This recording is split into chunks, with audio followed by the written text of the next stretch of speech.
In the tapestry of life, where every thread holds a story, America in Black and White emerges as a haven for the voices echoing through the heart of our communities. In this podcast, we wade through the rivers of our collective experiences, celebrating the vibrant hues of change brought forth by the whispers of hope and the roars of action. It's more than just a conversation. It's a journey into the heart of our society, illuminated by the light of those daring to dream and do. Join us, and let your voice be the melody that guides us toward a dawn where every color finds its place in the masterpiece of our shared destiny. Together, let's paint a future brimming with the positives that dwell in our minds and the actions that shape our world. Good evening, ladies and gentlemen, and welcome to another episode of America in Black and White. Before we get into our show tonight, what I would like to do is I like to kick off this episode and I'd like to do a reflection of Black history and Mr. Langston Hughes before we get into our show and our guests. Before we bring Jamel into the conversation, I want to pause for our Black History moment, a moment to honor one of the architects of our cultural consciousness, a man whose pen became both a mirror and a megaphone for Black America, Langston Hughes. Langston Hughes was more than a poet. He was a historian of the heart, capturing our laughter, our pain, our dreams, and our determination. With a clarity that still cuts through time, at the height of the Harlem Renaissance, he dared to write about everyday Black life with dignity, rhythm, and truth. He wrote about the beauty of our struggle and the brilliance of our survival. Hughes reminded us that our stories matter, that our voices matter, that our dreams deferred or not still hold power. One of his most enduring messages was simple yet revolutionary. Black people deserve to be seen, heard, and understood in the fullness of our humanity. Tonight, as we talk about public service, child welfare, mental health, and the systems that shape our lives, we carry Hughes' legacy with us because he taught us that storytelling is resistance, that truth is liberation, and that hope, even in the darkest moments, is a form of power. Langston Hughes wrote for the people, he wrote for the future, and he wrote for nights like this when we gather to honor those who continue to work of uplifting our communities. So tonight, family, we gather again, and at the intersection of truth, community, and transformation, America in Black and White has always been a space where we peel back the layers, not just society, but of ourselves. A space where we honor the people doing the work that rarely makes headlines, but always changes lives. In this episode, we shine a light on a brother whose purpose is rooted in service, integrity, and the belief that every person, every child deserves safety, dignity, and a chance to thrive. In a world where systems often fail the most vulnerable, he steps in not as a savior, but as a steward, not as an observer, but as an advocate. Jamel R. Grace-Morrow is the kind of leader who reminds us that public service is not a job, it's a calling. His work in child protective services, his commitment to mental health, his dedication to education, and his passion for community impact all speak to a life lived with intention. And when we talk about Black history, Jamel stands firmly on the shoulders of giants Barack Obama and Malcolm X, two men whose courage, clarity, and conviction shaped his worldview and his mission. Tonight, we explore his story, his purpose, his journey, and the legacy he is building, one family, one classroom, one community at a time. Let's get into it, ladies and gentlemen, and let's welcome Jamel Morrow to the show. Hello, sir. How are you? How are you? I'm doing well. Thanks for having me tonight. Happy Black History Month to everybody's here. Well, I thank you so very kindly for joining us tonight, especially with this great story that I'm sure people are going to more than just learn from. But as we start, can you tell us, is there something that you'd like to tell the audience before we get into the show? You know, be patient, be kind with me. This is my first podcast. A little nervous, so I'm here and I'm ready to be open and vulnerable. Alrighty. Well, so I like to start, with people getting the opportunity to get to know more about you, Jamel, and the person that you were before you got to be this great leader that you are today. So, can you tell us who was Jamel before the titles, the degrees, and the professional accomplishments? All right. Well, I grew up in a small town called Lewisburg, North Carolina. It's about 45 to an hour from Raleigh, North Carolina. Um, my neighbors were cows. I like to tell people that. Grew up with my mom. My grandfather was a great influence in my life. My dad was there, not there, but my mom, my dad separated, so he was there as much as possible. Um, from there, I went to North Carolina Central University. Big, big difference. Big difference in culture from the people that I seen to those that did not look like me or act like me, I would say. It was an eye opener. And I will say, I'm not going to call myself ignorant, but I was sheltered. So Durham, North Carolina gave me a lot of lessons, lessons in love, life, failure, commitment. I am grateful for what we call the Bull City has given to me, and I carry it with me every day. So tell us, with that experience and when you got that eye opener and being in a different culture such as that, can you tell us what were some of the things that you learned from that and how did it impact your life? Yeah. Durham taught me how to love the skin that I'm in, to be honest with you. Happy Black History Month to everyone.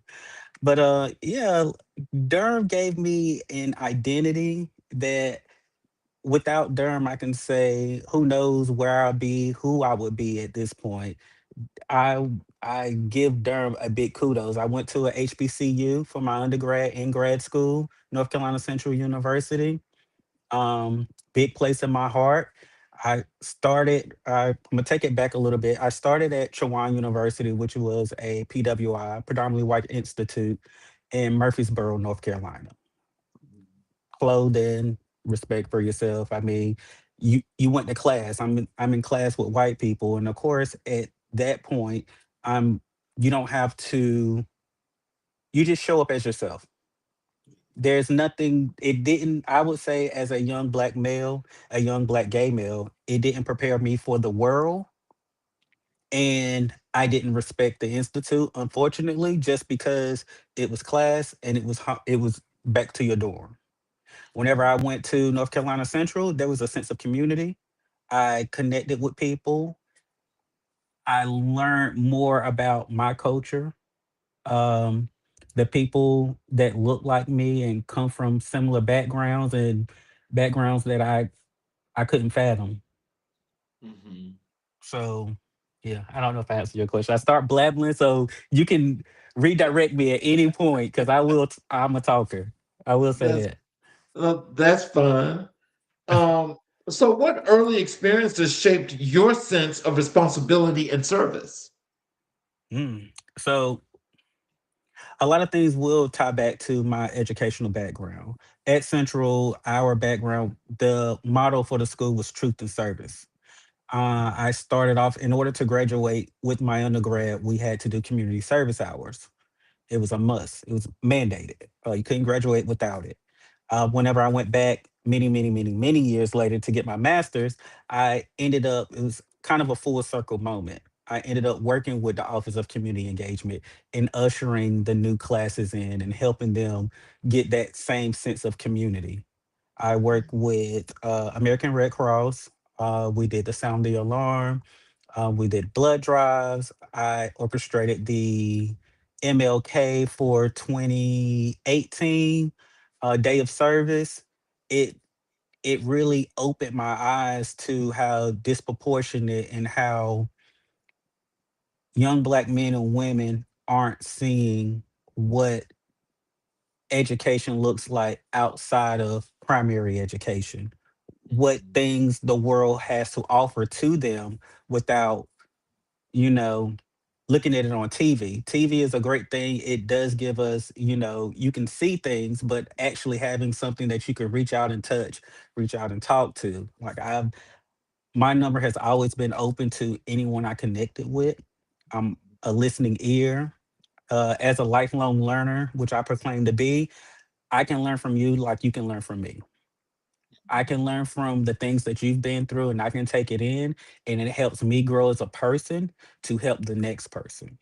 The things I give you, I am trying to, I never want to leave someone in a place worse than where I met them. My goal is to always to uplift and to take each other person to another place, if that Mhm. makes any sense.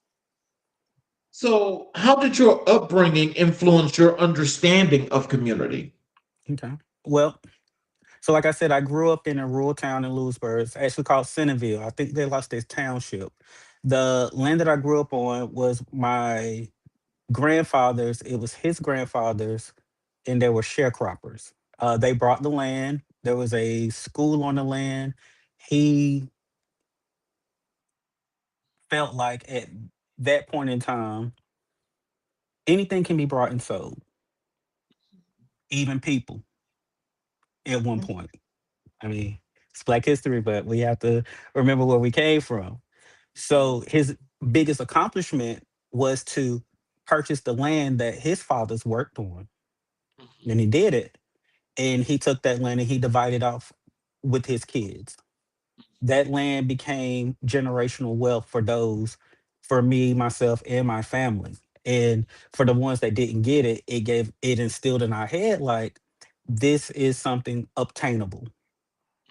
The land where I grew up, it was a dirt road for a very long time. It was named after my great grandfather, and everyone on that land had their own spot, but also I could throw a rock or I could look out my window. I could see my aunt. I could see my great aunt. I could see my uncle up the road. Like it was a sense of community there. So my community started with family, which I know now growing up, that's not something to me that was normal life. It's just how I grew up. I didn't know any better. But going off and going to school and living in different places, it was kind of like, oh, that was kind of like a utopia. Like I didn't get the things that other people got, but also they didn't get the things that I got. Like my cousins, my sister, we were all we had. We went to school as a clan. We caught the bus at the same place because we had to walk up to the stop sign and bus came, we mixed and mingled there. We got on the bus all together. We went to school together. Everyone knew who we were. We got off the bus. We came home. We did chores. We worked on the farm. And that was life. Community started it with my family. And that was all the community I had at that point. If we didn't have something, or if my mom cooked something I didn't like, I can walk out my back door and go to my aunt house, go to my uncle house, go to my grandmother house, which she can look out her window and look directly into my room and tell if I'm there or not. So community is very important. And I took that, my friends will tell you, like, I'm very close knit. I have so many people locations on my phone that is ridiculous because we keep up with each other and we hold each other accountable. And that's part of what community is. Community will hold you accountable and they help you when you fall. You know, and just listening to that, that is major because when you just think about it and we know what community is supposed to be, I think your foundation is very, very solid. And just when you think about that, compared to those that when you got away from home, you were growing up and you were maturing, can you tell me, did you at some point, as you had your interactions with other growing young adults, young adolescents, were you comparing your situation as to what community meant to you compared to the others and how you guys could intermingle? I never compare with anyone. I never compare. Um, I've always looked at everyone as an individual and what they're going through as a gift Hmm. because our past don't define who we are. It's what we do and what we take from it, where we go from there. So you could grow up without a community. But my thing is, like I said before, I believe in whenever I'm meeting someone, I always felt like I need to leave you better than where I found you. So if you don't have community, my background is community. Let me share that with you. Let me give you even the smallest piece of that. Let's be friends. I am your community. And then with that love and with that patience, it grows and you learn. And everyone, like I have friends, I'm not going to name names. I have friends that didn't have communities growing up. I have friends that've been through systems that failed them because of their color, because of their family's financial situations, and they lack that sense or the ability to create a community. But I tell my family knows just as much as I do. Like I have multiple communities. I create a community at work. I have friends who are crossed between family. I have friends that we speak to daily. I have group chats with people I past work with. I have family group chats.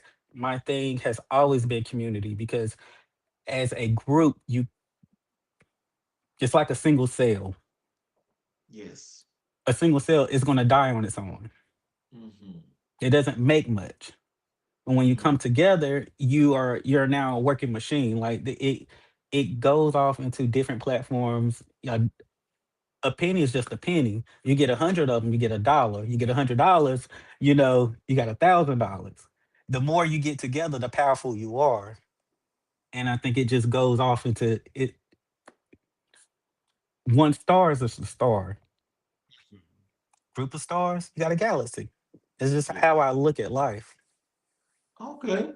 Well, I think that's really an honoring thing because, when you think about community from that perspective, as you just explained that, that's something that whenever I connect and just chat with individuals, is the one thing that I always try to stress. Together, we can do many, many things, Mhm. but individually we have a process that we may think about, but that process is going to be long, long, long, possibly too difficult and maybe too hard to climb by yourself. Not saying that it's impossible, but it's always better when you have community and you're there unified to make something happen. Yes. Perfectly uh, said. So, can you tell me, was there a defining moment that pushed you toward public service? A defining moment that pushed me towards. I don't think there was a defining moment. I think it was divine intervention. Okay. Um, and I say that because I, s- with my professional background, I wanted to be a six figure man. I say that. I want to be a six-figure man. um, I got there. Hmm. The money didn't satisfy me. It Okay. didn't. And before getting there, I worked in public service. I worked in retail. And the more that I am able to communicate and outreach and be with people, I felt like that's where my heart truly came from. I taught fifth grade for 2 years, best 2 years ever. I went from there, I went back to school, got my master's, was working with community engagement with Central. Amazing. Started teaching at our community college for their ESL program, English as a Second Language.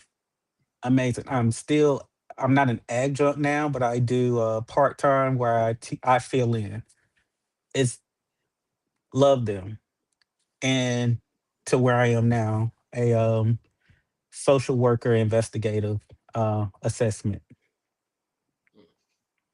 So, what role did family play in shaping your values?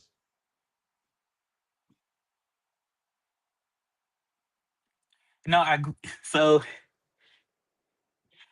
I would say family and education together. Mhm.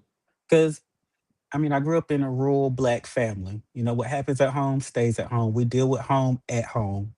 My mom was very keen on when you come home, our home is our sanctuary. Whatever problems the world have given you, we can talk about it, we can discuss it, but don't bring that mentality, don't bring your anger or frustration into home because this is your safe space. Home taught me, or family taught me, that everyone needs a safe space. What that safe space may look like for an individual is on them.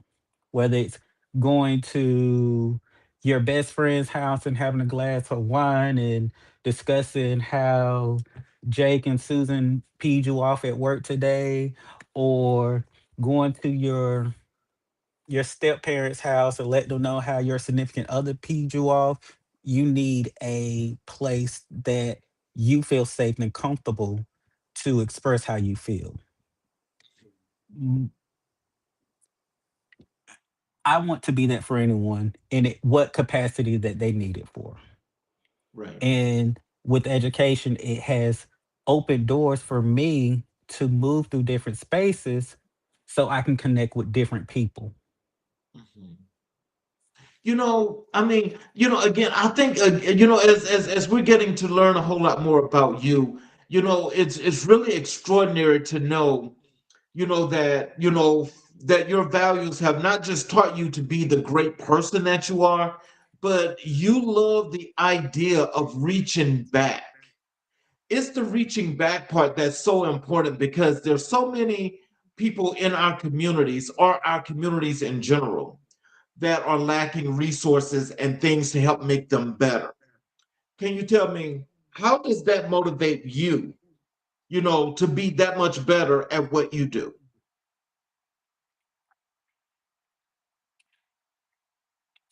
You know, they say more power becomes more responsibility. I feel like more education does the same thing. More knowledge of what's going on does the same thing. There's no way as an individual who prides themselves on family and community could learn certain things and be aware of things that are going on within their community and outside of their community, within their bubble and outside their bubble, and not have the heart to want to reach out and help change or mitigate some of the things that individuals are going through. And I feel like the more, like I said before, I'm a people person. And if I'm at the grocery store and I'm speaking to someone and I'm hearing about, things that are going on within their personal life, it may be monetary. There's nothing I can do about monetary because I work for the government. There's no money there.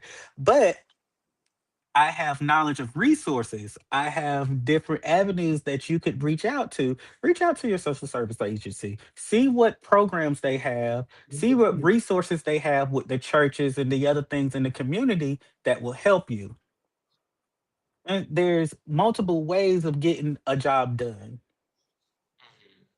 And I feel like the more anyone knows, the better they are equipped to not only deal with their own situation, but help others outside of them. Because even if I'm in a place where I'm receiving help, someone else, Jessica down the road, may have the same issue I have. Am I going to gatekeep this information, or I'm going to share it with her? You know, everyone's in a position to help someone else, and I feel like it's one of those things where they say you never look down on someone or be careful how you treat people because you never know who you may need. Exactly. I mean, I could be a billionaire and I'm going to a restaurant. I need to figure out where the bathroom is. Who am I going to ask? The man sitting across from me or the worker that's here serving me? It's as simple as that. What challenges did you face growing up that later became strengths? Challenges I had growing up. Being naive, my parents did a great job of shielding me from the evils of the world. I will say that. They made sure as a child I stayed in a child's place. And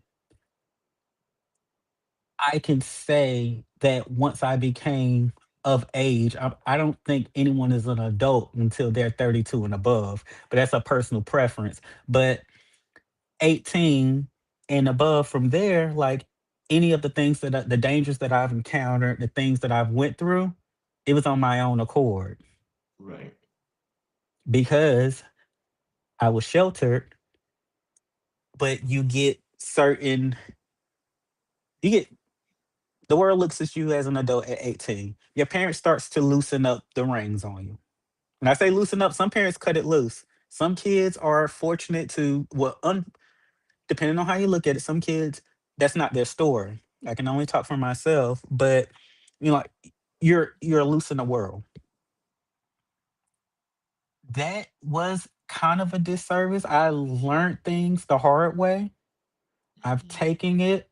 I've moved from it. I've I've lived a life, and I'm grateful for every life lesson that I've had to get me to this point. Because I wouldn't be here now. I wouldn't be able to help the people I'm able to help. I wouldn't be able to do the things that I've done. I Bad decisions and life lessons have always helped me. I feel like I was asked the other day at work if I could choose an age to go back to change the trajectory of where I am. I can't, because I love who I am. I love what I become, and I'm grateful. And I don't know if I can pinpoint a specific situation that would change everything, Mhm. if that makes any sense. Yes, sir. But yes, sir. Thank you. So, how did your educational journey prepare you for the work you do today? Okay. So, public administration gave me a voice in a non-traditional way. I think there's some of my classmates in here today. They can tell you about some of the things that I had to would go with some professors. It's a world where politics politics are everywhere, in your workplace, where you shop, where you eat. If you're dealing with people, you're dealing with politics. And for me, I had to find a voice for myself, but also find my voice, use my voice, but not be labeled.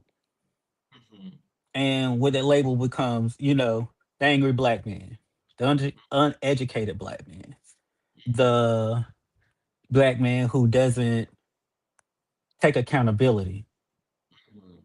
And I make sure before speaking, I look inside. I take accountability for what I can take accountability for, because what I don't want is for us to have a conversation and then you bring up my flaws of what I did wrong to negate the message. Really? That is, oh my God, that is so perfect because, what I want to ask you is because I'm sure that is some of the things that either you have either had to deal with or you've had to confront. Can you tell me, as being a part of the LGBTQ community, how has that affected the way you have to navigate at least six different paths and directions in order to keep the record straight? Because a lot of times people have the wrong connotation and they say the wrong things when they're basically just speaking to America or the world's stereotypical situations. How does that work for you? How did that work for you? I tell people all the time, I'm an individual. There are so many boxes that you can put me in. I'm black, I'm gay, I'm married, I'm educated, I'm a son, you can keep going. My blood type, my height. I'm only 5'5". Okay, I'm country, as you can hear from my slang. Like you can put me in any box you want, and you can generalize anything. But when you start to put all these pieces together, it's what makes me who I am. And I get a lot of times when I'm at work, and you can look at it as passive aggressive. You can look at it as um, ignorance or just a lack of knowledge, and people automatically assume things. My name is Arabic, Jamel Rashad Grace. I've gotten plenty of times, but a long time ago, I used to have locks in my head. People assumed that I was Jamaican or I smoke weed because if you see people with locks, that's the conversation you get with it. And then they speak to you, then you get, oh, you're smart, you're educated. I love the words that you speak. And there's a way to correct people and shut them down without being belligerent, without, you know, giving them what they want. Even at so my past job, I won't say the name of it, but I worked with a guy. He was over he was over the program. I was a contracted employee. Um, from the South, short, non-person of color, and this individual couldn't take the fact that this young, gay, black, educated man possibly knew better, more than him, and could do things more efficient than him. So I would get shut down left and right about ideas and different things, processes that we could do as a collective to lighten the workload on our techs. And where it became a problem was I suggested something to him. 2 months down the road, it came back up. He had to redo some things, and he couldn't look me in the eye. Could not. That man went home the same day. He went home. He refused to accept that, someone half your age in a different background had knowledge for him that he could not obtain it. It literally hurt this man to his core. And I'm thinking this whole time is like, wow, we have all these people that show up to work for us every day. My job is to make sure that they're here, they're accountable, and they're doing the things that we set for them. And you couldn't acknowledge something, or you refuse to look at it just because of the source it came from.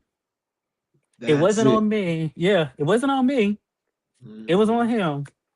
But it's sad because it happens a lot, and a lot of it frustrates me sometimes. But at the end of the day, I have to think it's not me. Mhm. That's not my cross to bear. That's learning that another individual have to do. And you know what they say: everything that's done in the dark comes to the light. And Yes, sir. it's not always my place to check you. It'll happen, and it'll happen on its own terms. And when it happens, I'm not going to be there. I won't be in the corner rooting for your downfall. But if you fail and you came to me, I have a forgiving heart. We can still work together because it's never personal. We're here to get the money. Mhm. That's it.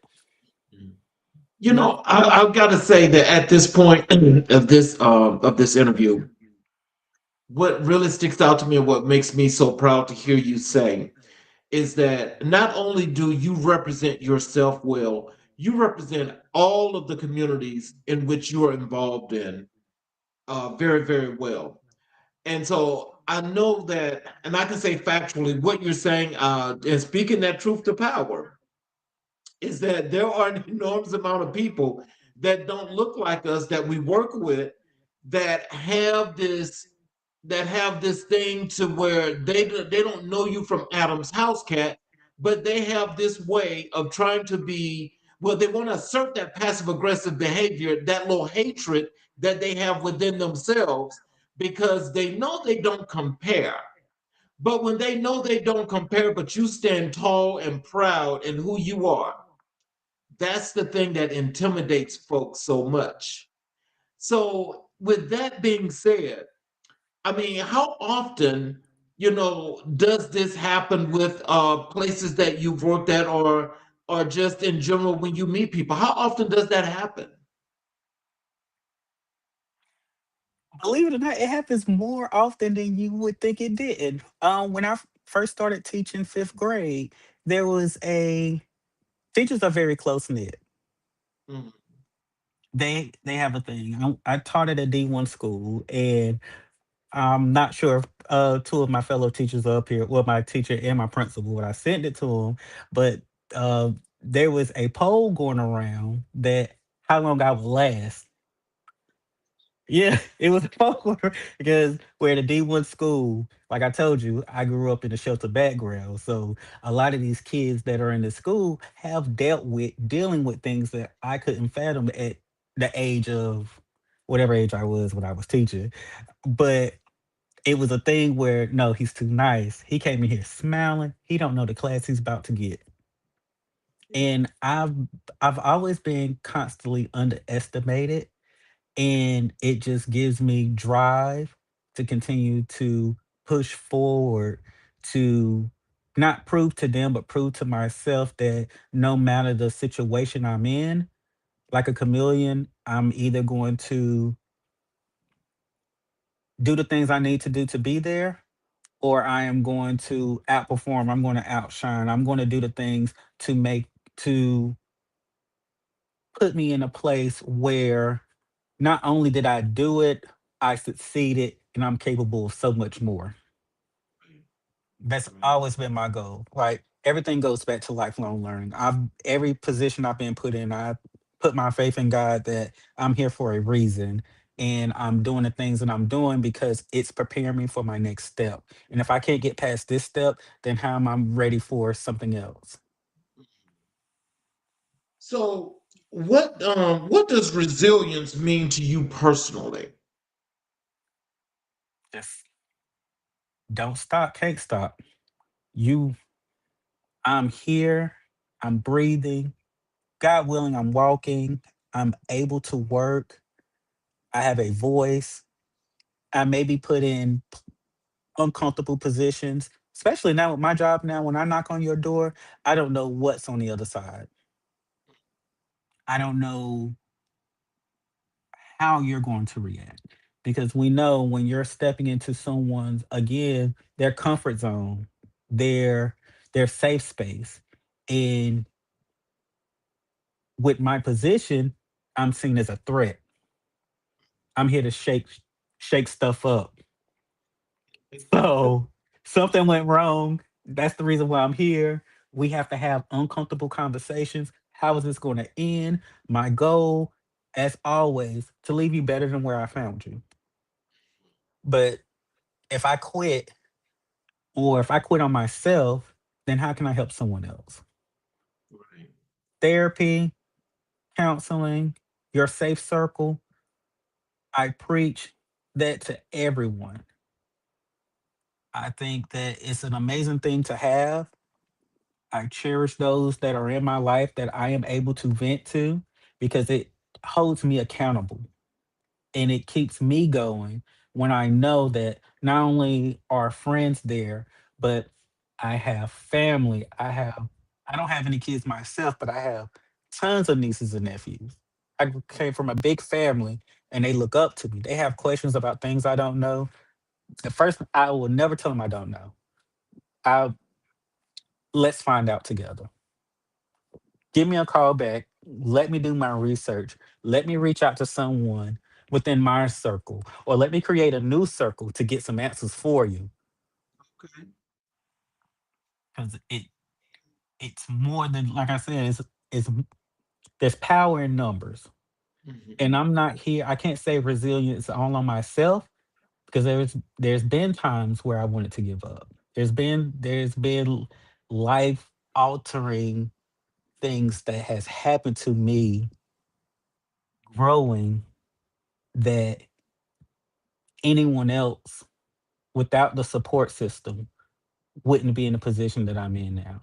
And I pat myself on the back for making it through the things that I have made it through. And I am thankful for those that believed in me and stuck with me and made sure that I continued. So, who poured into you when you needed guidance the most?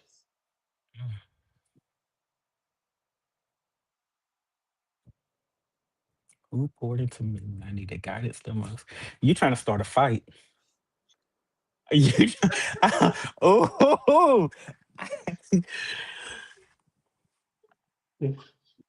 okay. I've I can't say a single person because I've created so many different communities where one person lacked, someone else picked up. I told you before there was an incident in my life where things I was ready to give up, but my community stepped up. I had a friend who was there that made sure I had food every day. I had a friend that came over, hey, have you paid your bills this month? I had a community at work that was there with me and was like, hey, Jamel's late today. Give him a call. Is he here? There was times when I needed to leave early. Hey, I take your class. Like my mom, my sister, they were there. My dad, he checked in, he stopped by.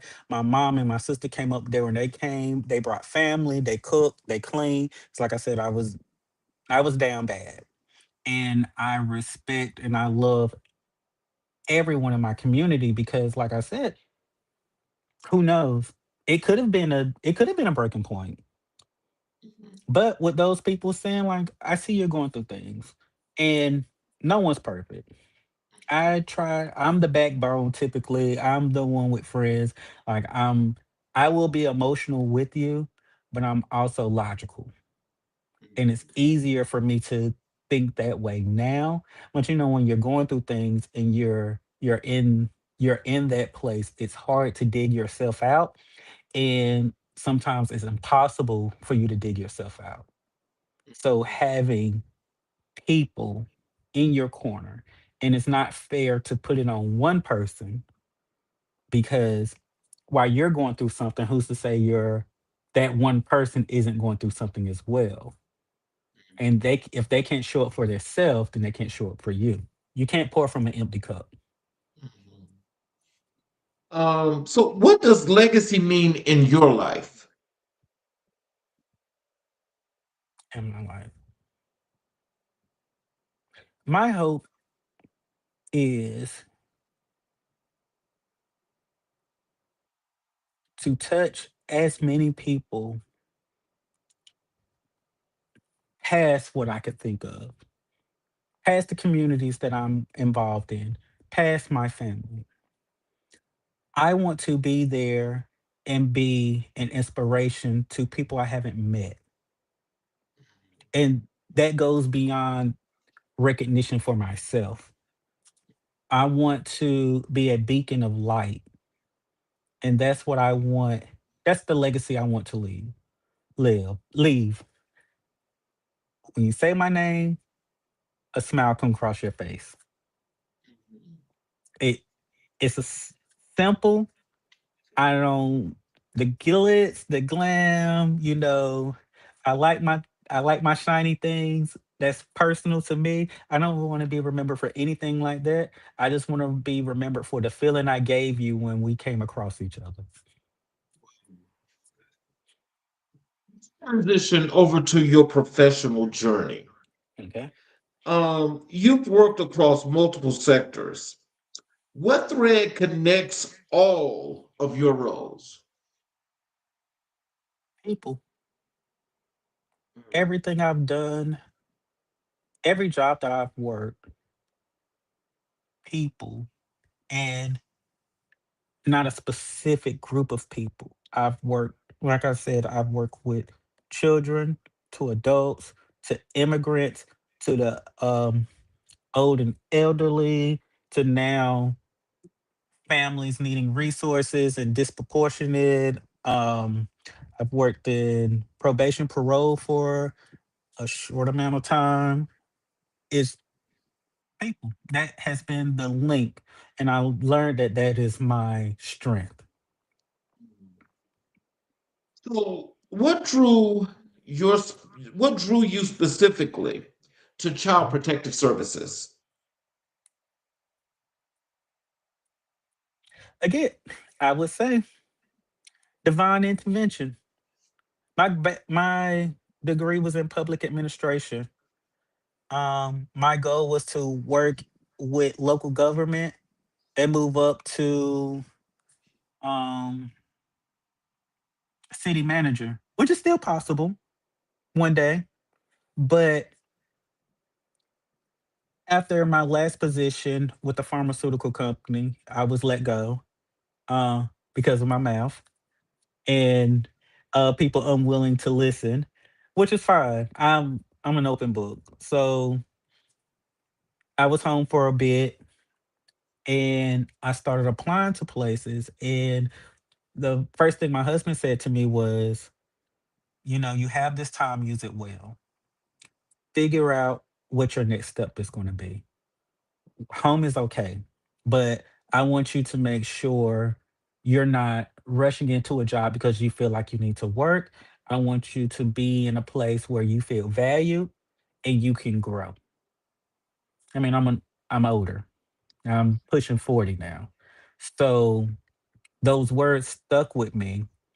And as I started applying, I applied for social service. My background is not social service work. I did my interview. I spoke from the heart. They called me 2 days later and offered me a position. And I really felt like it was God and they seen something in me and they wanted to take a chance with me because of the things that I said during my interviews. Some things can't be taught. I mean, if it's not your calling, it's not your calling. We all had classes where we had teachers who didn't care. They knew the material, but they couldn't convey it. They knew the material, but they couldn't connect with their students. Yeah, Mhm. that's a part of it. You need the education, yes, but it's something in here that draw you to where you want to be. And everything I've done up until this point, I felt like has been a stepping stone to create, to make sure that I'm getting where he wants me to be, or where he wants me to be. So, how do you mentally prepare for the emotional weight of CPS work? I don't think you can, honestly. I mean, You got to do something. I know listen, that that could be emotional. can you prepare for a roller coaster? No, Can you prepare for a roller coaster? no, you can't. There's, unfortunately, in my opinion, for me, with social work, we are taught that on your way into work and on your way leaving work, you pick a place on on your commute to work and from work, a drop off zone and a pickup zone. So on my way home from work, the stresses that I have, there's a specific place. It's a Sheets gas station that's right before the highway where I try to drop off the things that I'm dealing with. And then on my way to work the next day, that's where I picked that social worker hat back up.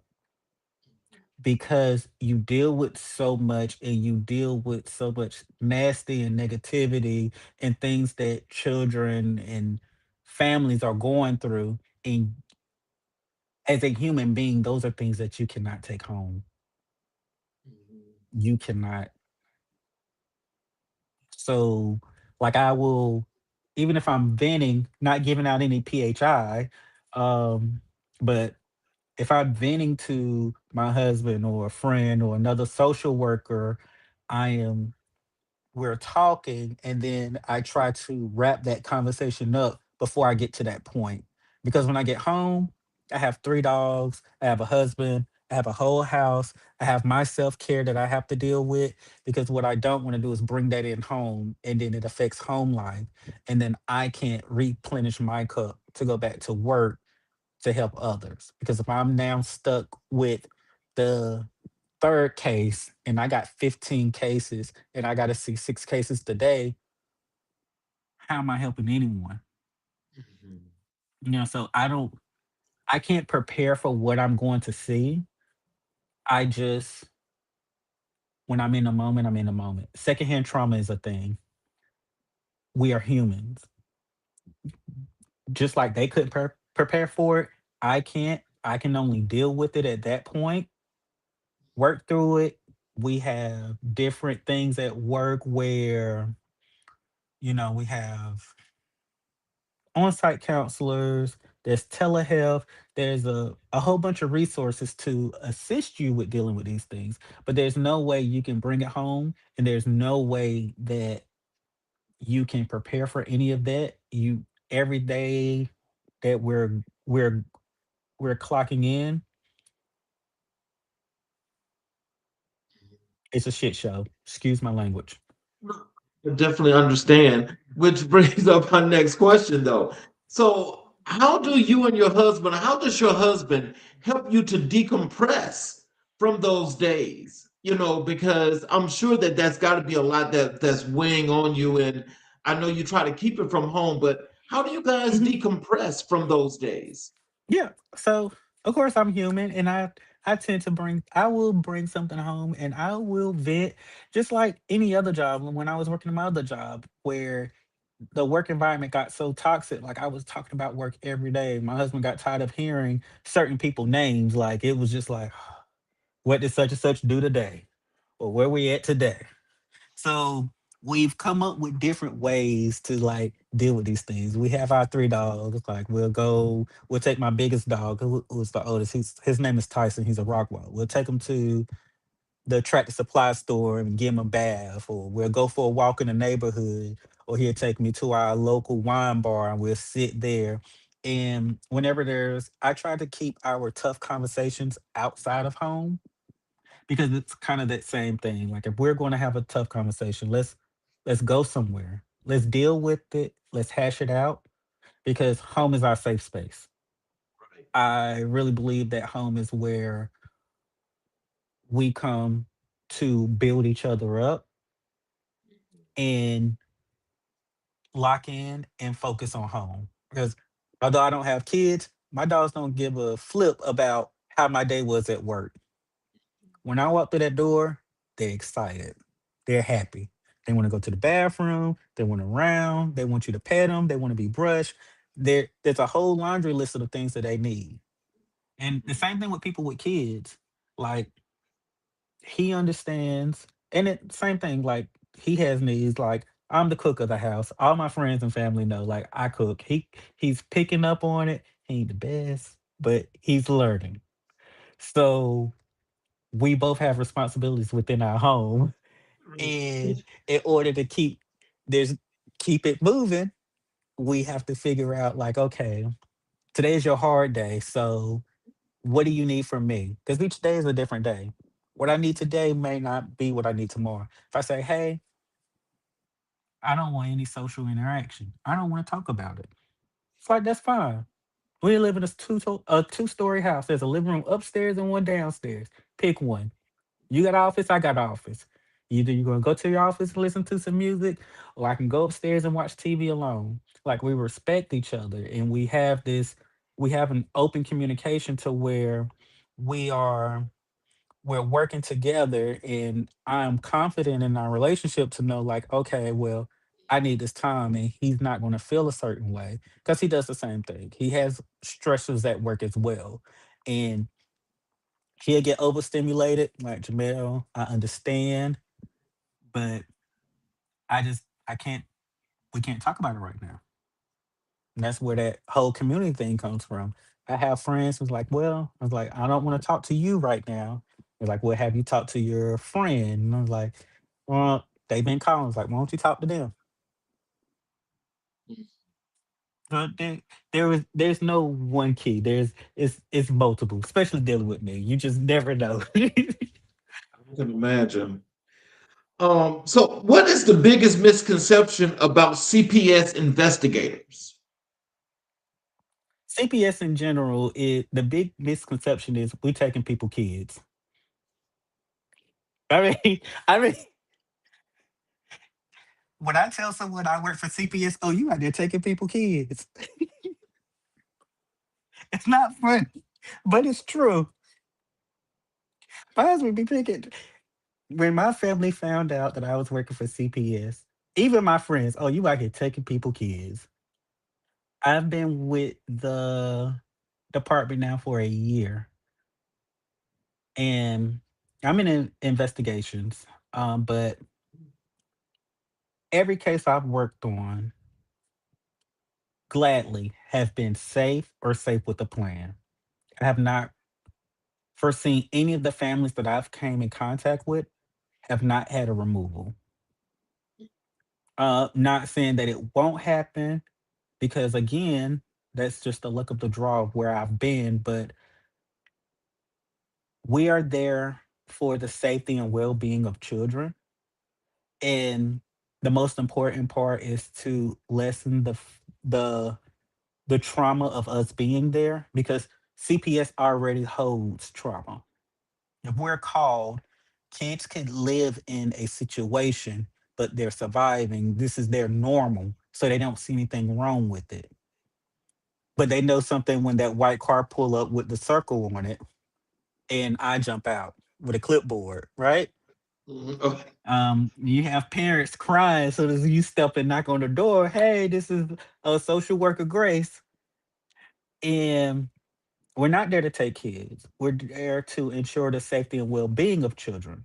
And our biggest aspect is to make the family as strong as possible. We want to leave the family in a better place than we found them. We're not there to take your kids. If you don't want your kids, why you think I want them? Oh, no, that's I understand that, but Hey, that is real. listen, you don't want me in your house. I don't want to be anywhere I'm not wanted. But we're Hmm. here. So let's work together and figure out how we can move forward to make sure I'm not here again. Let's make I tell families when I meet them, this is your movie. I'm just a guest star right now. I'm just here for a short amount of time. Use me for my resources, ask as many questions as you need, figure out, off the wall stuff. Ask me anything. Because if I can't figure it out, I'm going to try to work with you to figure it out. But don't look at it as if I'm here to judge your parenting and your lifestyle because there's no standard for parenting. So Yeah. how do you balance empathy with the need to make tough decisions? Say that again. How do you balance empathy with the need to make tough decisions? Oh, so my cousin called, not my cousin, my husband calls this courageous conversation. Okay. So with tough decisions and empathy, it's different parts of a conversation. Whenever I'm working with a family, there are no surprises with what I'm going to tell you.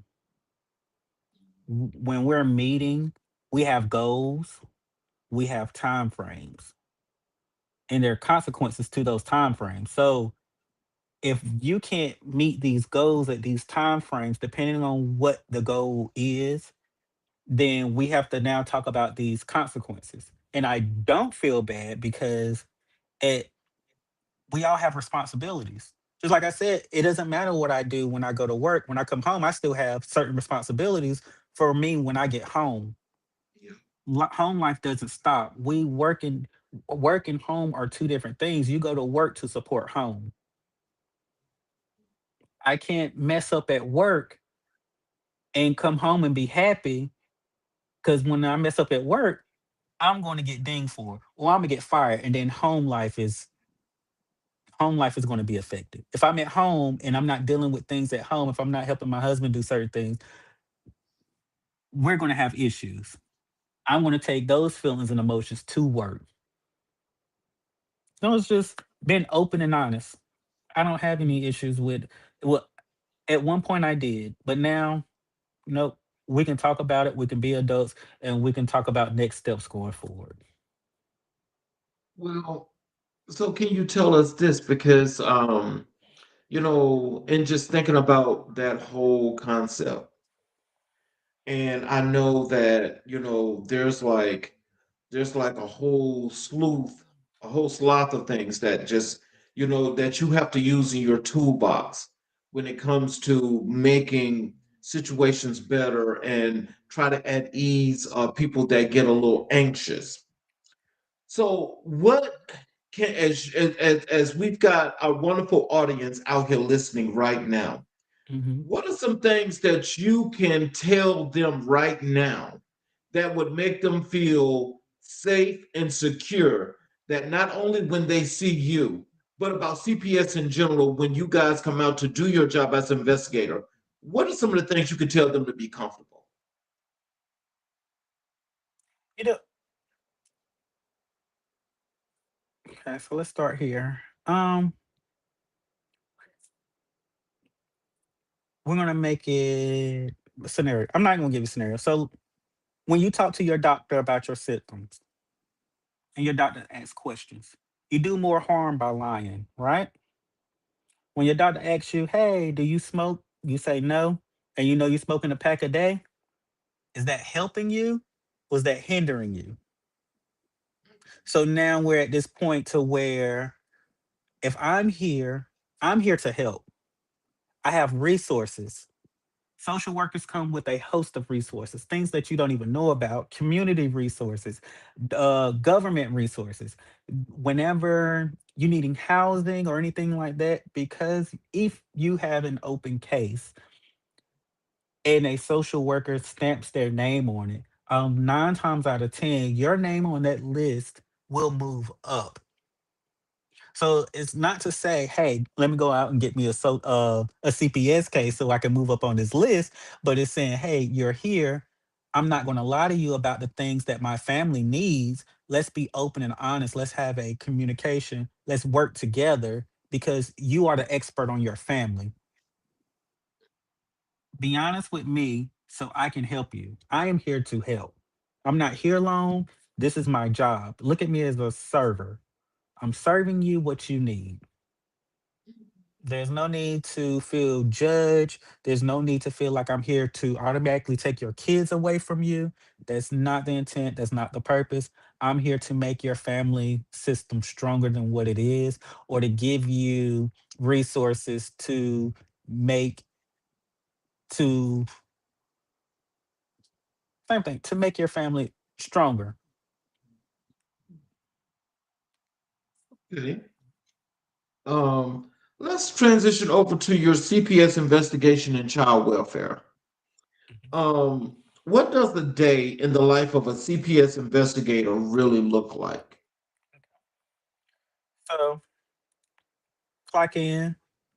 Um, we're in what's called rotation. So depending on when calls are coming through with allegations is when you get a case. Your case could be a immediate response where you need to go out right then, a 24-hour, or a 72 hour. So those are the response times that you have. You have to initiate immediately within 24 or within 72 hours. There's family assessments and then there's investigative assessments. Investigative assessments, there's no family contact before going out to the home. So it's just me knocking on your door or showing up to the kids' school, ask questions. Family assessment, we can we have a little bit more wiggle room. I can call you, we can set up a time to meet, but it still needs to be within those time frames. When I knock on your door, either way, whether I'm popping up or we've set a time frame to meet, when I knock on your door, I don't know what's on the other side. All I have is anonymous report from someone that has concerns, and I'm there to address those allegations. How you react, what your living conditions are, what pets or animals you have in your house, your neighborhood, the conditions of your home, anything. When I knock on your door, I'm getting it all for the first time.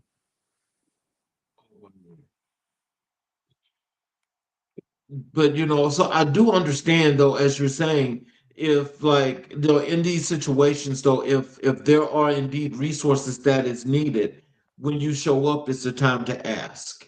Yes. And we're there.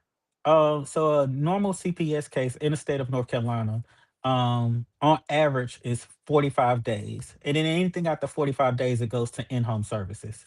And which can go from the 45 days all the way up to 9 months or even more.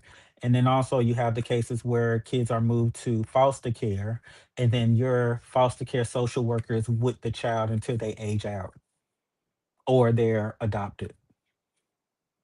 So how do you build trust with families who may fear the system? So I feel honesty. Mhm. Honesty. My goal, like I told you before, I want to make sure that there are no hidden surprises, there are no hidden agendas. We're going to talk through this process from beginning all the way to the end. When we first meet, I give you there are three closings. There is CPS not needed, service provided, CPS no longer needed, and CPS services needed. They're safe, safe with a plan, and unsafe. Safe means allegations are fake or it's fine. Safe with a plan means we're going to do these things and the family will be safe. Unsafe, unfortunately, is removal of the child. We will talk through all of these when I meet you. You will sign your paper. I give you a copy of everything we've talked about. You have my information, my supervisor information, the director of the program. You can Google their name and get that. There's checks and balances and accountability. And what I don't want to do is fall short on my behalf because I'm dealing with people's livelihoods and lives, the emotional well-being of children. So I'm going to make sure I'm checking every box. And while I'm doing this, I'm making sure you are with me and we're going through this together. Like we're working through this together. So, what are the biggest systemic barriers you encounter?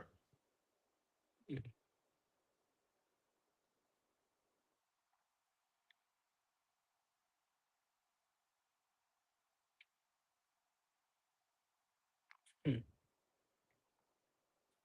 Depending on the area, um, nope, I'm going to say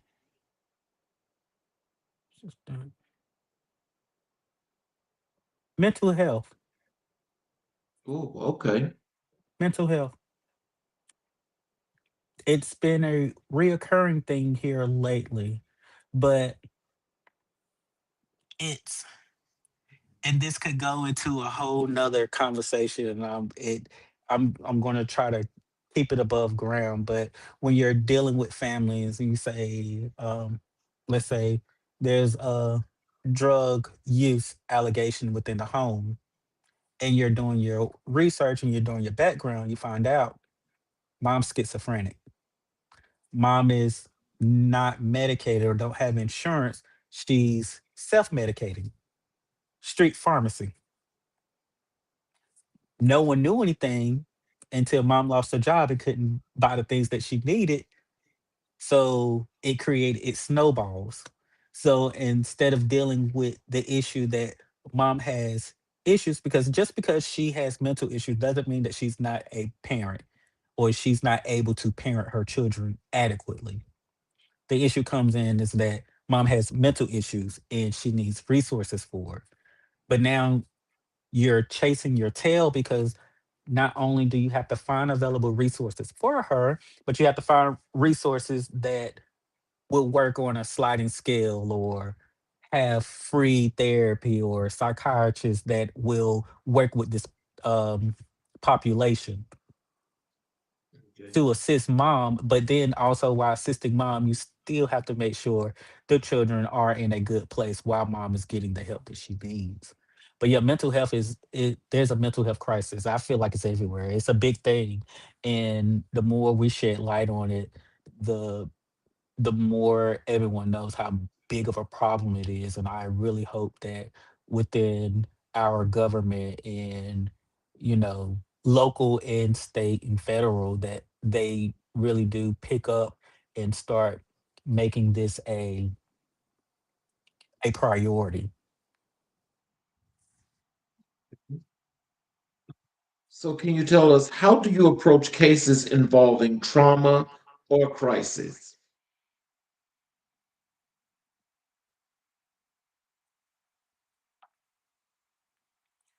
I feel like once I show up, it's going to create trauma, whether it's in a child or the parent, the neighbors, the children. There's going to be trauma. Um, I handle all my families with white gloves. I show empathy, and it's being straightforward with them with what's going on and why am I here? So we can work on a solution. Because the trauma of me being there is already there. Me popping up at the your child's school and then pulling them from class and having a conversation with them, that's traumatic. I'm already there. Mhm. How we talk, how we interact is how I'm going to lessen me being there. Don't see me as an authority figure, or don't look at me as the judge, the juror, and the executioner. I'm just a resource. I'm here to help you, help them, and I make sure that family understands my true intentions on making sure that their unit is stronger. So, what role does cultural competency play in child welfare? It's a huge role. Like I said, when I knock on your door, you can be black, Latino, white, upper class, middle class, lower class. Being able to walk into someone else's home and they feel comfortable with this stranger in your home, and then to open up to you about their darkest time or something, like no parent wants a stranger to walk in their house and tell them what they're doing wrong. They don't. My mom didn't even like my grandmother calling her and let her know, hey, it's 9 o'clock, why them kids ain't in the bed yet? So you have to think about these things, and then also thinking about how, with certain cultures, women are not allowed to speak to men. If I come to your home and that's one of the that's part of your culture, and she's unmarried, how is she going to speak? She can't. So I speak to the ones I can, and I was like, hey, can we set up another time where I can bring a female coworker with me and speak with her? I'm going to respect you. I mean, I'm not going to tell you, oh no, you have to speak with me. This is the law. Like, no, I'm in your home. I'm going to respect you. If I walk in your house, the first thing I ask people, if the floor is clean, hey, do you want me to take off my shoes? And something as simple as that, like people like, thank you so much. The last person that was here, or I was skeptical about asking you, like, no, I'm coming into your home. And if this is what is expected of guests in your home, I am a guest. So my shoes are right there beside everyone else's. Okay. So, how do you collaborate with law enforcement while maintaining advocacy for families? I have no problem with speaking on behalf of anyone when someone is not able to speak up for themselves. Typically, when law enforcement is involved with me, I give them the rundown of the goal, why we're there, what we're looking for, and I haven't run so far. I haven't run into an issue with working with law enforcement where they overstep. Because at the end of the day, if they did anything, they don't take the children into custody. It would be me. Mhm. So they're more respectful and law enforcement with CPS, in my experience, they respect the work we do because it's dealing with kids, and we're trying to lessen um, trauma. So we're working in a way that's not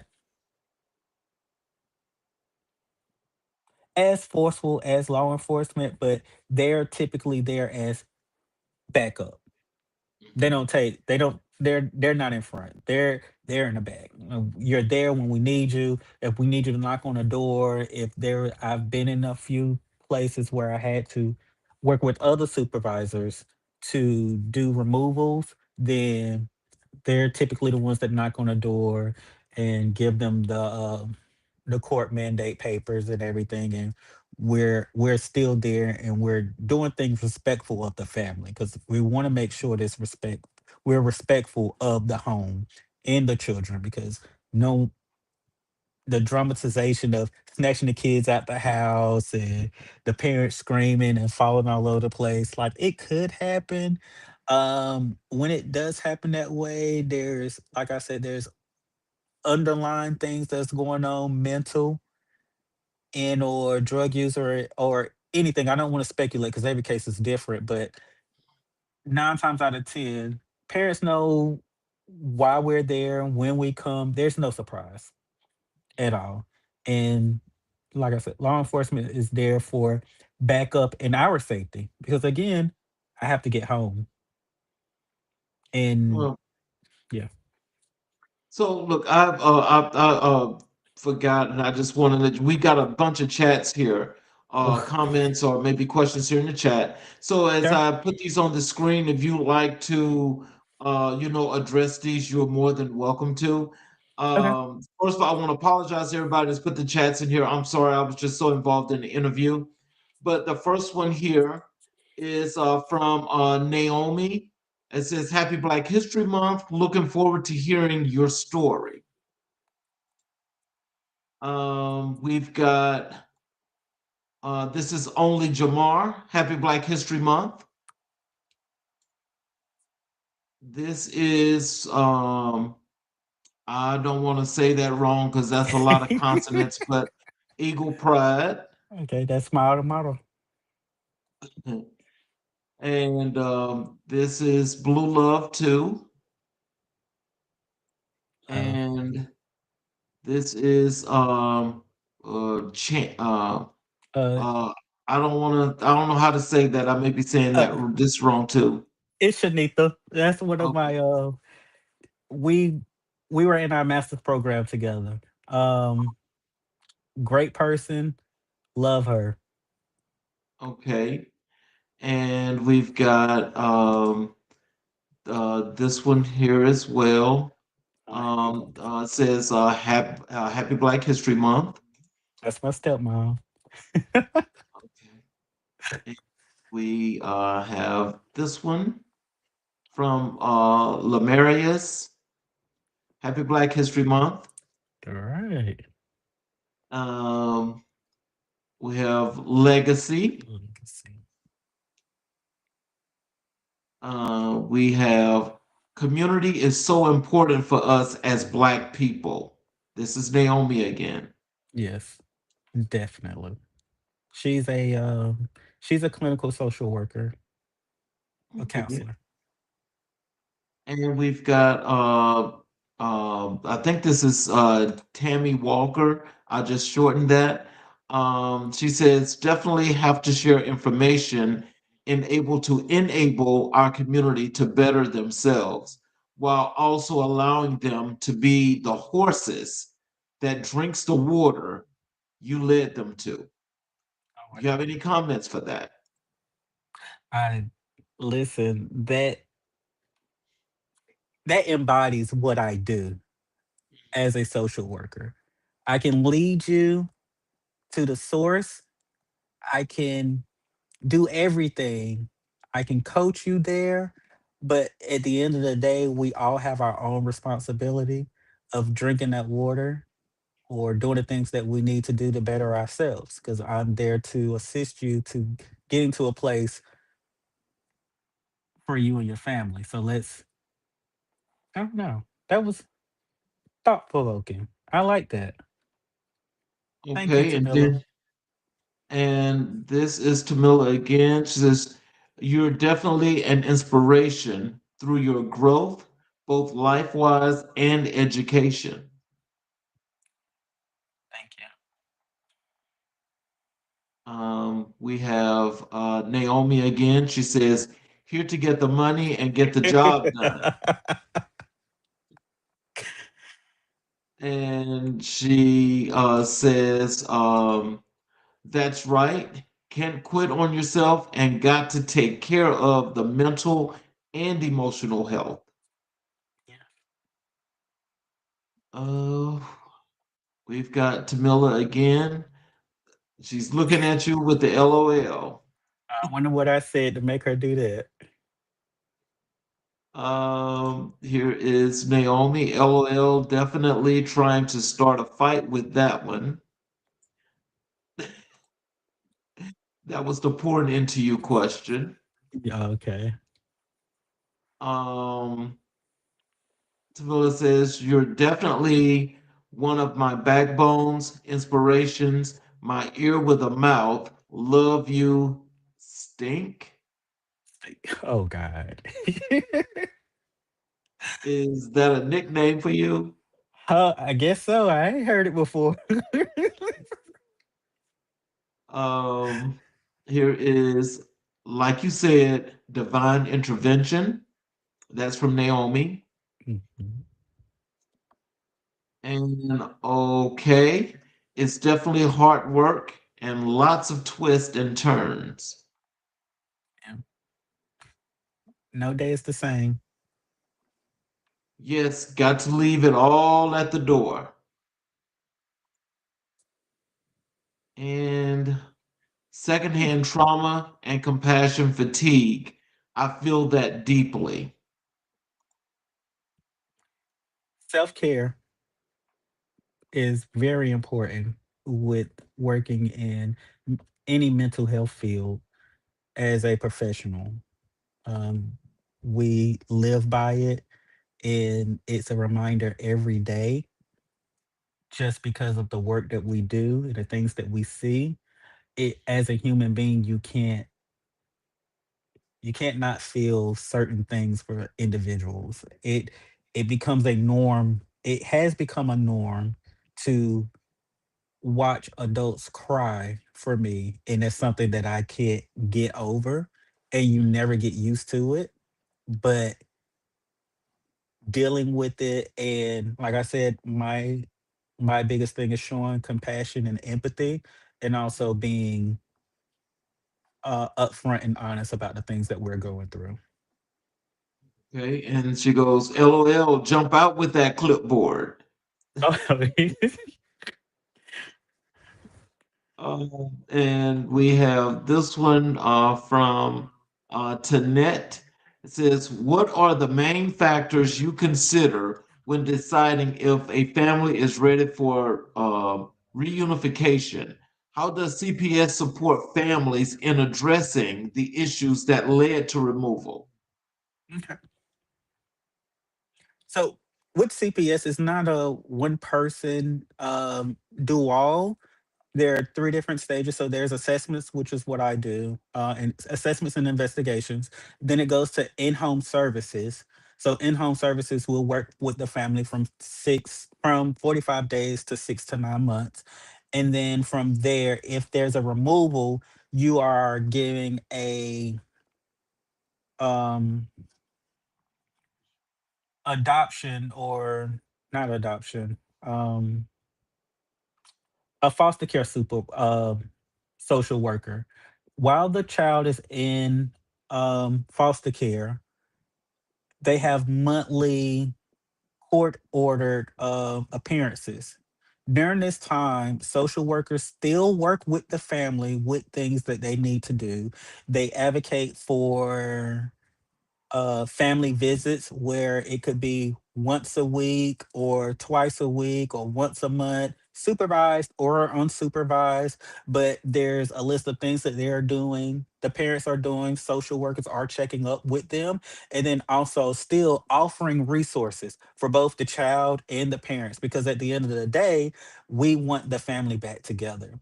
For the state, when a child is in custody of the state is responsible for that child. So medical, school, anything that's going on with that child, the state has to do. If a child wants to play sports while in foster care, they have to go to court and the judge has to okay it.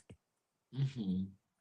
So the goal is always for reunification, and we are always working towards making sure families are back together. And if not, then the next goal would be to have this child adopted, to have a family in a place to call their own versus still being in the system and relying on this. Because if you're still in foster care, no matter how old you are, you're still having that monthly visit at court until you age out or you're adopted. So Tanette has another question here. She says, "What are common barriers families face when working towards restoration, and how can they overcome them?" There are no common barriers because every family is different, every situation is different. There's no streamline of, okay, I've seen this happen, we're going to do this because it worked for this family, so it's going to work for you. There's no such thing. Every family is treated as an individual family. um Barriers that one family face it could be the same barriers, but the circumstances around it could negate the resources that you get to assist you or knock out resources. So um, it depends on the determination of the family and a good social worker. Good social worker, um, and the system, honestly, because you can have a good social worker and they lack the resources or they're overworked, like a lot of mental health professionals are right now. I want to do the best I can for this family, three, but I got 39 other families. So accountability and everyone working together and resources from the state and resources from your local government, like it, like I said, there's just not one piece of the puzzle that's going to make it work. It's everything and everyone working together. Okay, Naomi says there's a huge mental health crisis right now. Yeah, we touched on that earlier. It really is. I think it's, I'm not even gonna say across the state. I'm just gonna say in United States in general. I read, and I hate that I don't remember where I read it from because I hate quoting things and not having the proper resources. But I am gonna say this. America is one of the only places where they think that um mental health can't be cured. So Mhm. like anxiety, depression, here we are more of a treatment kind of,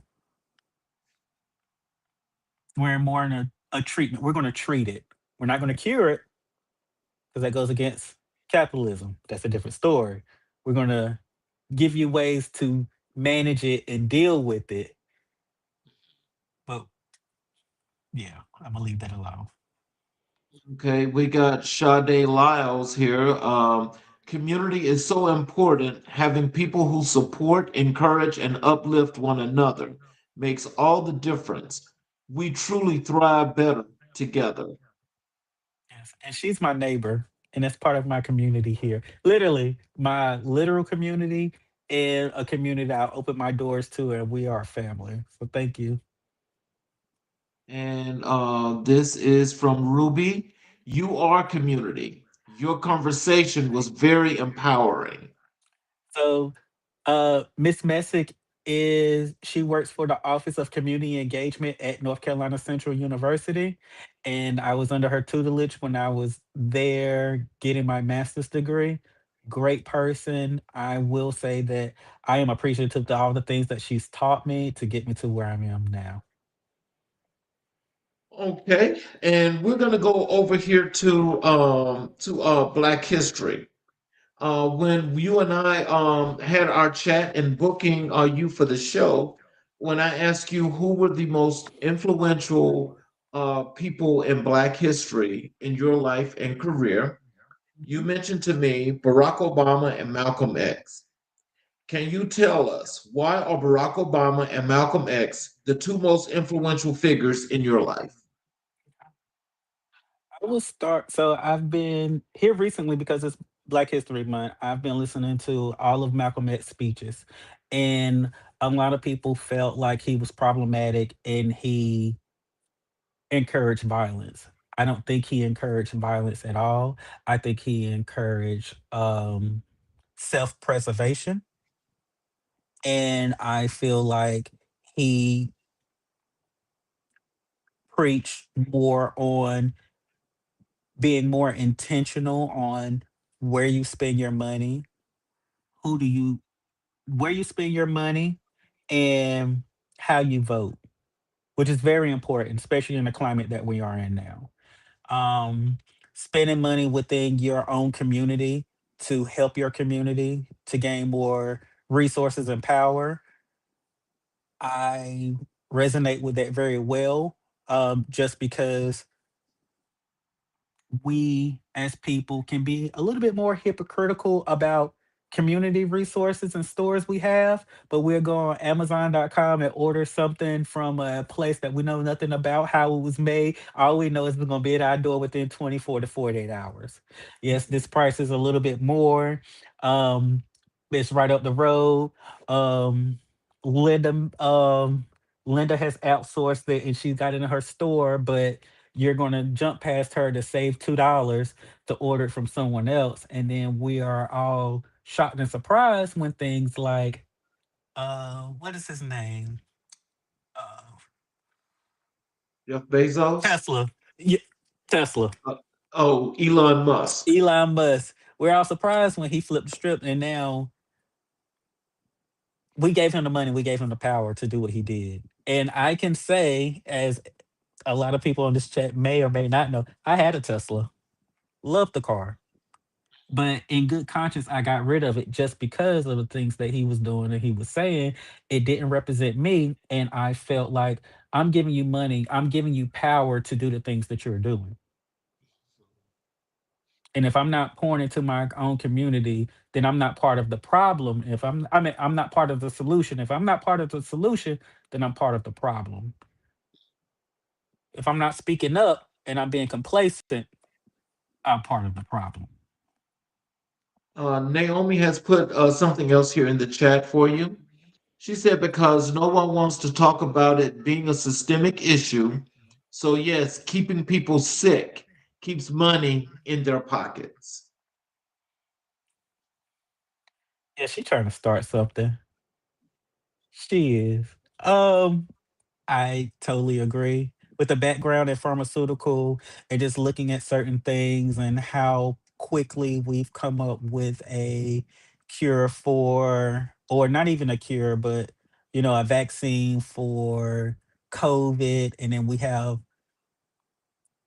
prostate cancer that's still running rampant in black men. Cancer in general, breast cancer in women, which overpopulates black women. Um, HIV and AIDS, which overly populates black men. There's so many things where you kind of look back and like these things have been around so long and we have so many different medical advances. Black women and mortality rates when it comes to infants, there it becomes a thing to where you think, is it designed this way? Or again, is this a way to, if you're sick, let me treat you versus let me cure you or let me show you how to cure yourself?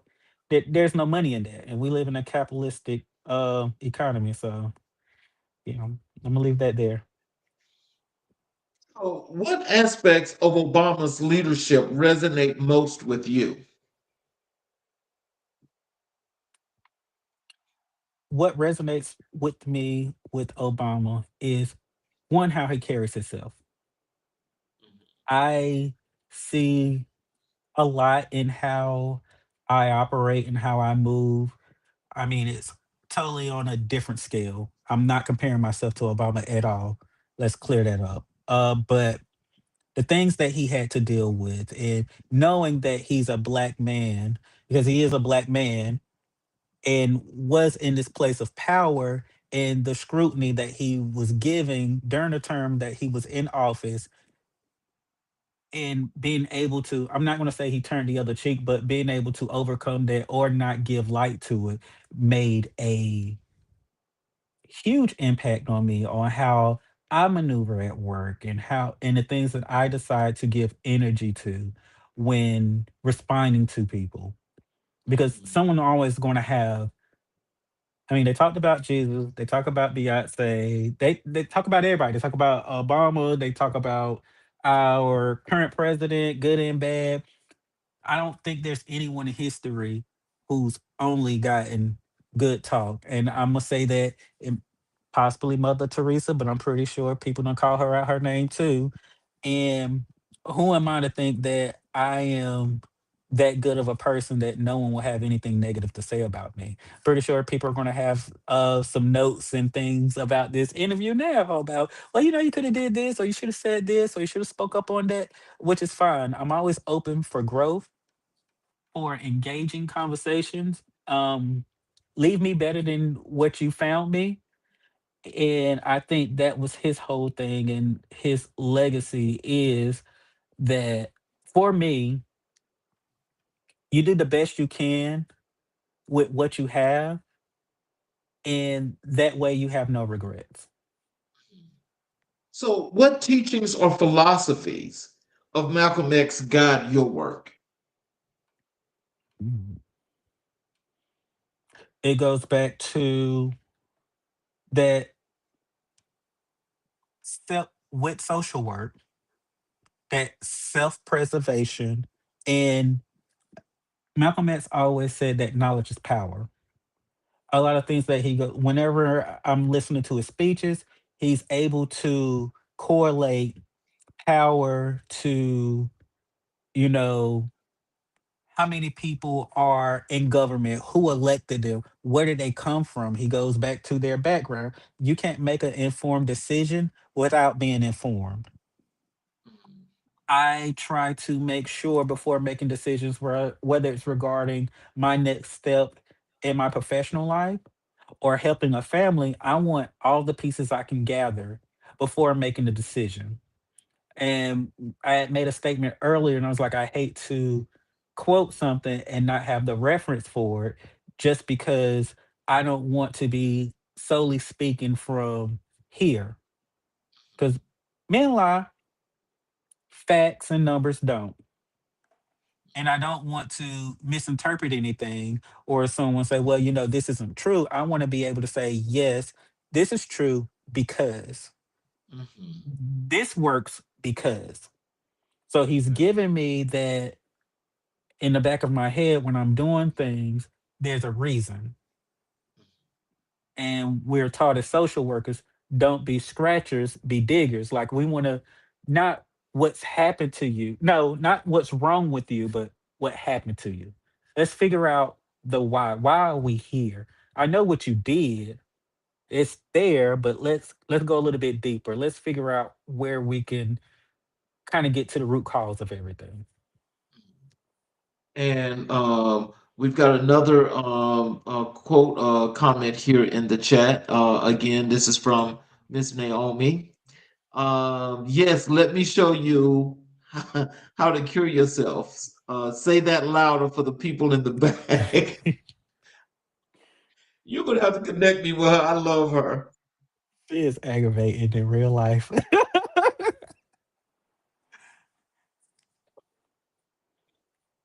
I love But I her. will. Definitely will. Uh, these two men shape your understanding of Black leadership. Yes. You said how? Yes.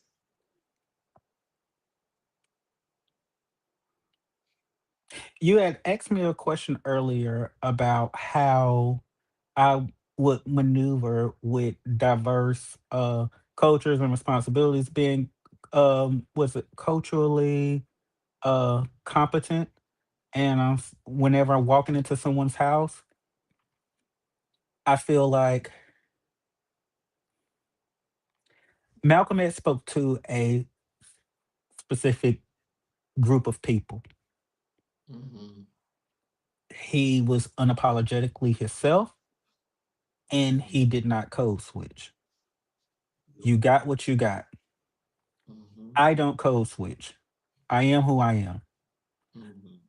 At one point, it was a thing. I felt like it was important for me to be able to navigate different spaces in order to get in different positions. But then I found out on my own that I have something to say. My experiences are my experiences, and it is not up to me to change the message. Maybe how I relay it, because a how I speak to the doctor isn't how I'm going to speak to my student. Okay? Mhm. So the vocabulary may change, but code switching is something that I will not do. Not at Okay. all. Um, Martin Luther King is about community, Mhm. and he has shared, like, you know, he's more about coming together, working together. And I take that with any position I'm in, whether it's in a supervisor position or I'm at the bottom. I love the community aspect of let's work together, let's figure out how we can do this together in order to move forward as a unit. And I take those two with me being, I can be blunt, but I'm not rude. Mhm. When I speak with love. Mhm. And with that, I want us to grow together. Final question for you.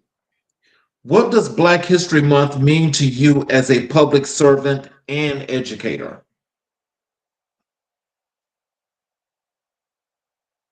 It shines light.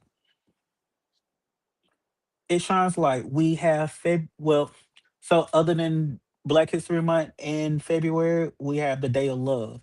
It shines light on the day that you express your love for your significant other, right? Um Holidays have times where we shine light on specific things or specific groups. Um Black History Month is the same thing for me. We are shedding light on the accolades and the things that Black individuals have done in America to make life easier for us and for the whole. It gives everyone a chance to say, hey, Madam CJ Walker did this. Um, Rosa Parks, and excuse me for, using the run of the mill names, but like Rosa Parks sat there so it started the sorry. Yeah, Rosa Parks at the back of the bus. We The have the Civil Rights Greensboro Movement? Civil Rights Movement. We have the Greensboro Four that sat at the table within Greensboro to during civil rights movement to desegregate one of the restaurants there. Like, we can't go anywhere without remembering our past, so in fear that we will not repeat it. Black History Month is to show us the growth of where we've been So we have a way of looking towards the future to see where we're going to go. Um, when I say Kamala Harris said it best, we won't go back. In order for us not to go back, we have to see what's behind us, what's back, because we don't know what back is, then how we know we're moving forward. Mhm. So, one last comment here before we close. Yes, sir. Tanette says, I'll put it on the screen now for you. Code switching is like multitasking. It should be non-existent at this point. I And totally so, agree. and so, so in closing, what are some words of wisdom and encouragement that you have for our audience, including how they can connect with you via your social media, the links to your websites? What are some of those things you'd like to leave them in closing? Okay. In closing, I would say trust and lean on your community as much as possible. You're only as great as the people beside you. Um, to quote Jay-Z, I am rich by not by the money that's in my pocket, but the people with me. And that can be in any way that you look. Rich in love, rich in favoritism, rich in family. Everything's not monetary, but be close to your community. You can reach me on LinkedIn. My name is Jamel Grace-Morrow, hyphen in the mural, Morrow. And then the same on Facebook, Jamel Grace-Morrow. I don't have any websites yet. Like I said, this is my first podcast. Uh, Mr. King, I appreciate you so much for having me. This has been great. I was nervous. I've reached out to you a couple of times, had my days mixed up. Thank you for your patience and understanding. I look forward to watching every podcast going here forward. And you guys, I implore you to do the same. Before I close, I want to tell you I appreciate you more than you can imagine because, again, the superheroes like yourself, you're the ones that people need to have the opportunity to know. What you do is so important and it's so pertinent as to how we want to continue to build our communities. It's people like you that people need to know, but also know that you're putting in the work. And while you're putting in the work, you know, there's a reason behind that. That's what I want to thank you for. And I want the audience to gain a lot from the message in learning not just the work that you do, but the person that you are, the man that you are, that you've got, so much gravitas in actually putting forth all of this work that contributes and impact our communities. So I just want to say this in closing. Jamel, tonight you reminded us that leadership isn't always loud. Sometimes it's the quiet courage of showing up for families in crises. Sometimes it's the steady hand guiding a student towards confidence. Sometimes it's unseen work that protects a child's future. Your story is a testament to what happens when purpose meets preparation, when a man chooses service over spotlight, integrity over convenience, and community over comfort.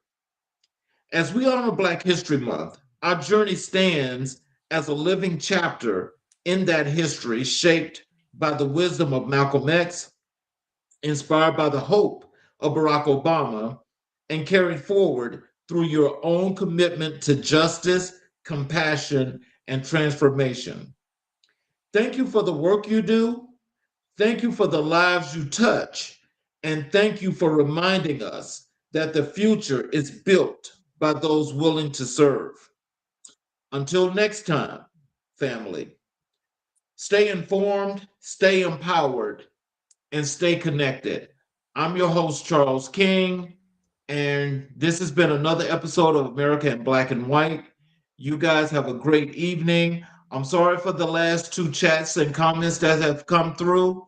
Hopefully, you guys will be here the next time Jamil comes back, and we will see you guys tomorrow for another great episode. Thank you all, and please have a great evening. Thank you. Thank you.